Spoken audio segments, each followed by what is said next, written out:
Il-kampanja Pink October li f'kull Ottubru mill-2013 tagħti laqta roża lil diversi postijiet biex tqajjem għarfien dwar il-kanċer tas-sider. Irnexxielha tiġbor 117,300 euro fl-aħħar kampanja tagħha. Ħabret dan Michelle Muscat, chairperson tal-Fondazzjoni Marigold li taħdem ma' qdiet mhux governattivi biex kull sena tittella din il-kampanja. 105,000 euro mill-fondi miġbura f'Pink October 2016 se jintefqu f'apparat ġdid li se jassigura l-ħarsien tal-pazjent tal-kanċer waqt l-operazzjoni stess, kif spjega il-kirurgu Robert Xwiereb. Ikonna the latest technology, l-iktar teknoloġija avvanzata biex il-kirurgu waqt qed jopera jkun jista' jneħħi t-tumur kollu minnar ma jneħħi tixxu żejjed u li m'hemm bżonn li jitneħħa.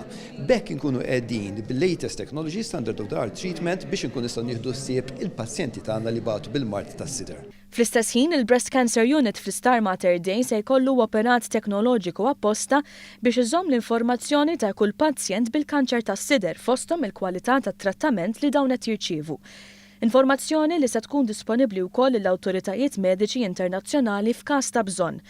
Michelle Muscat fakret kif il-Fondazzjoni Marigold li twildet f'San Valentino ta' 3 snin ilu se tibqa' taħdem ma' NGOs li jagħtu sosten lil persuni vulnerabbli.